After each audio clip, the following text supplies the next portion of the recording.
No navio New Amsterdam da Holland America, mais de 2.000 passageiros se preparam para um dia relaxante nas Bahamas.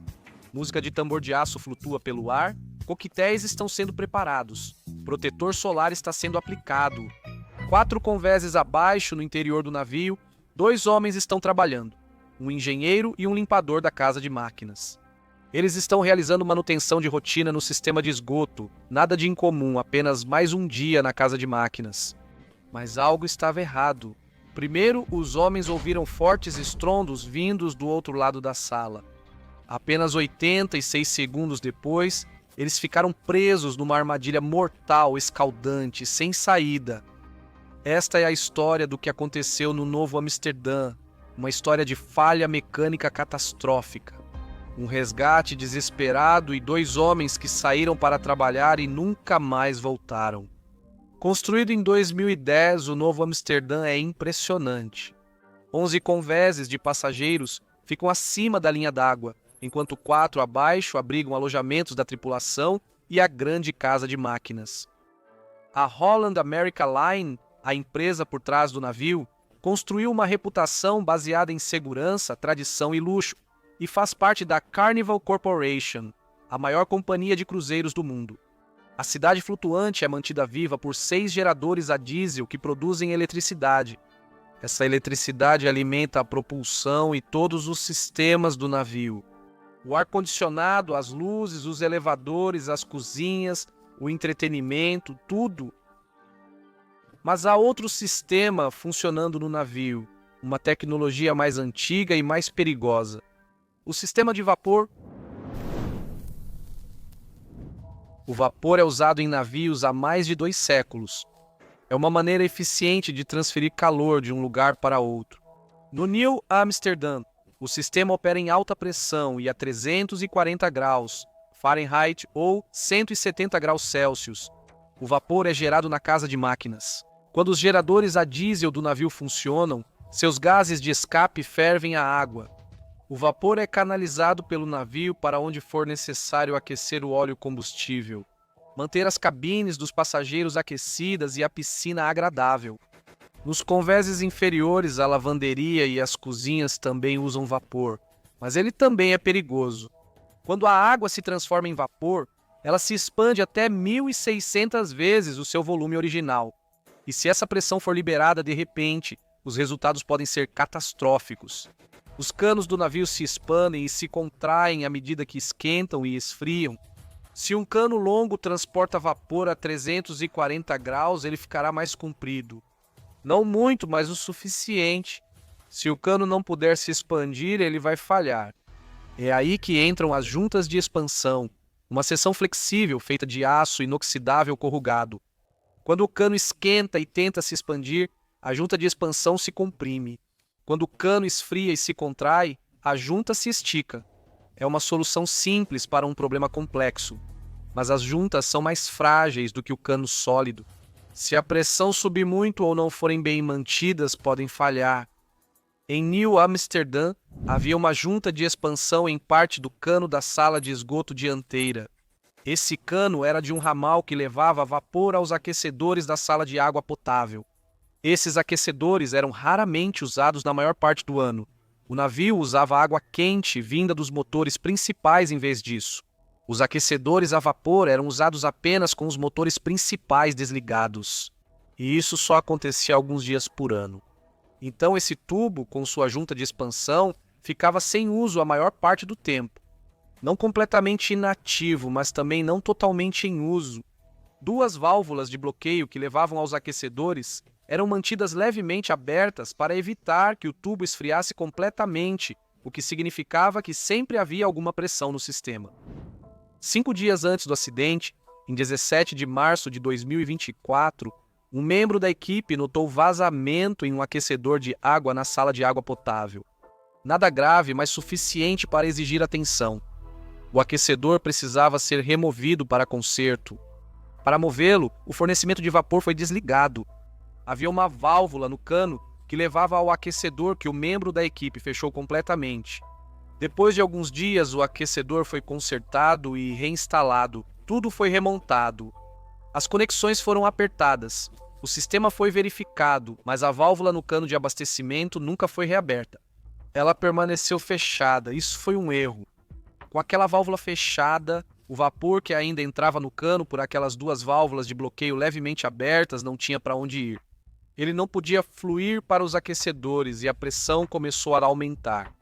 O New Amsterdã chegou a Half Moon Cay às 8 horas da manhã, do dia 22 de março de 2024. Half Moon Cay é a ilha privada da Holland America, nas Bahamas. Não há cais. O navio fica ancorado ao largo, mantido em posição pelo seu sistema de propulsão. Passageiros são levados à ilha em barcos menores. Como o navio não estava atracado, todas as portas estanques da casa de máquinas ficam fechadas. É uma medida de segurança para evitar que incêndios ou inundações se espalhem. Mas essas portas fechadas logo se tornariam uma armadilha mortal. Às 8h30, 2 tripulantes entraram na sala de esgoto dianteira para manutenção de rotina. Um deles era Joseph Torado, um terceiro engenheiro filipino. Ele estava com Wawan Gusnawan, da Indonésia, auxiliar de limpeza da casa de máquinas. Eles trabalhavam no sistema de esgoto do lado estibordo ou direito da sala. O tubo de vapor corria ao longo da parede do lado de bombordo. Eles não tinham motivo para prestar atenção nele. Tudo parecia normal. O engenheiro-chefe ouviu primeiro vários estrondos altos vindos de algum lugar à frente. No mesmo instante, a bomba de alimentação em que ele trabalhava começou a funcionar de repente.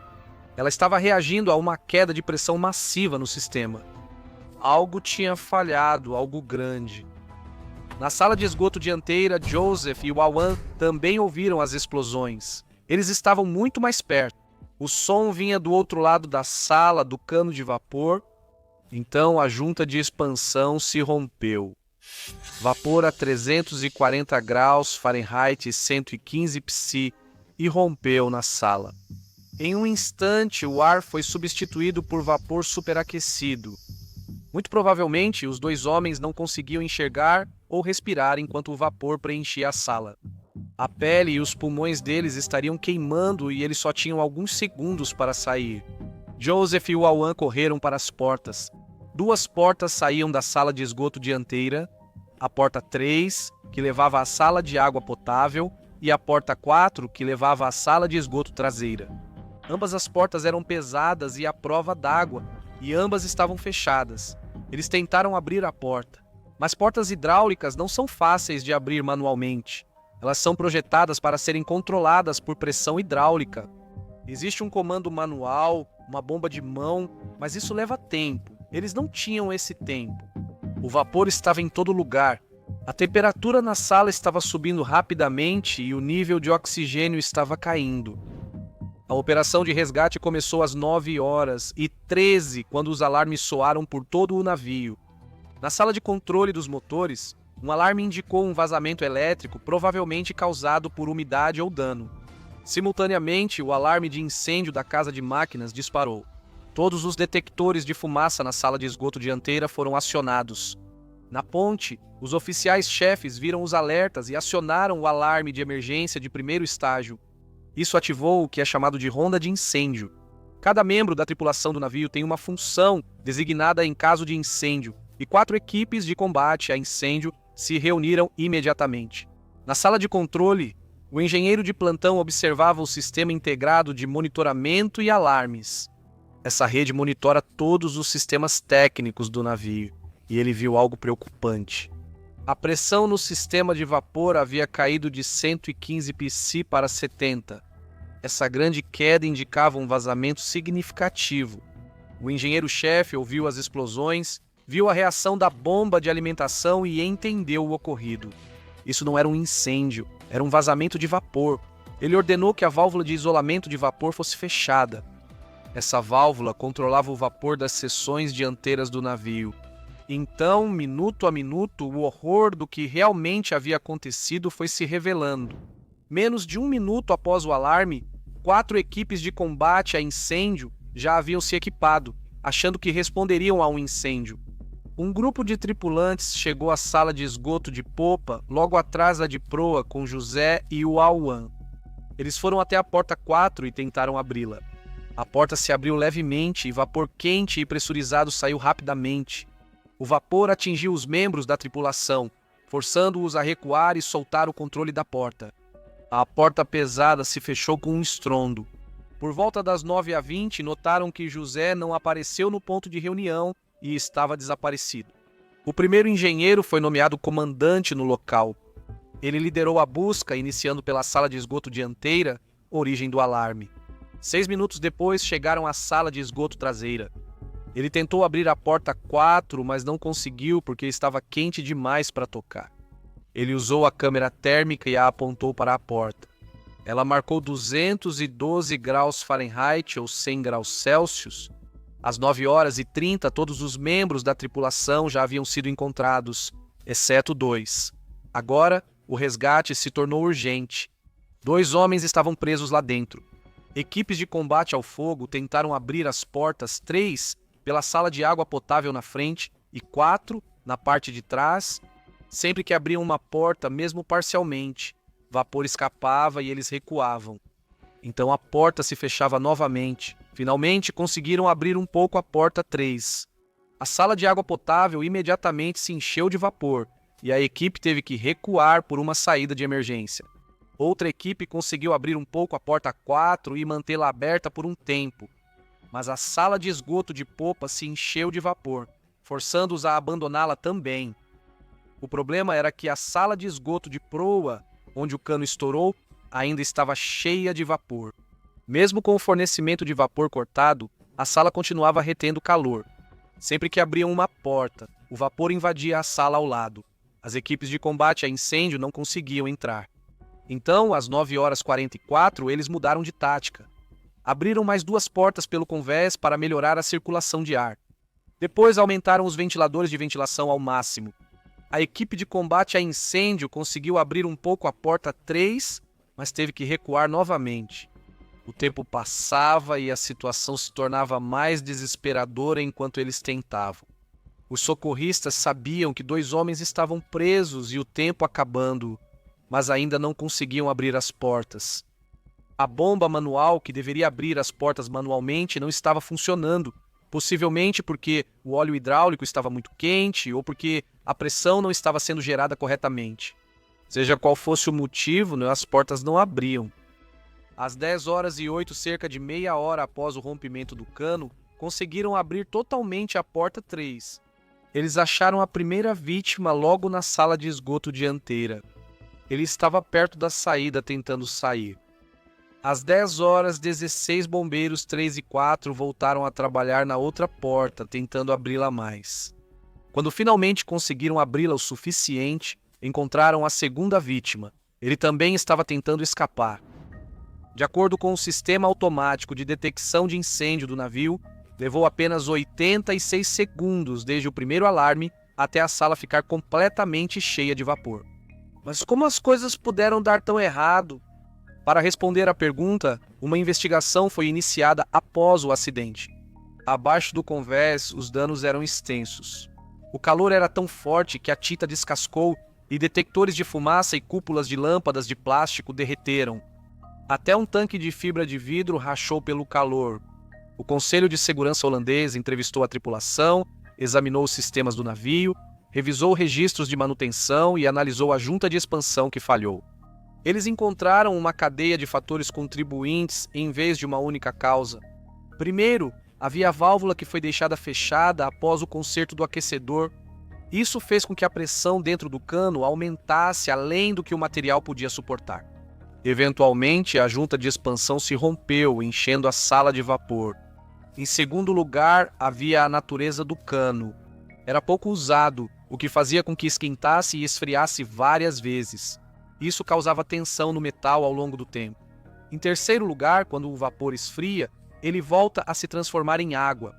Essa água pode se acumular no cano. Se o vapor então entrar de repente, o resultado pode ser violento, enviando ondas de choque pelo sistema que podem ser ouvidas como estrondos altos. A investigação revelou que os procedimentos do navio para iniciar os sistemas de vapor foram feitos para evitar isso. A pressão deveria ser aumentada gradualmente. Neste caso, a válvula ficou fechada por um dia e os procedimentos normais de inicialização não foram seguidos, pois ninguém sabia disso. Quarto, havia a questão das portas estanques fechadas. Essas portas já salvaram vidas em emergências, impedindo a propagação de incêndios ou inundações.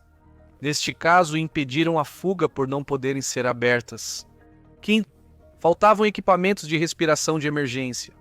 2 vítimas não tinham dispositivos de respiração de emergência, pois não eram obrigatórios nesta parte do navio.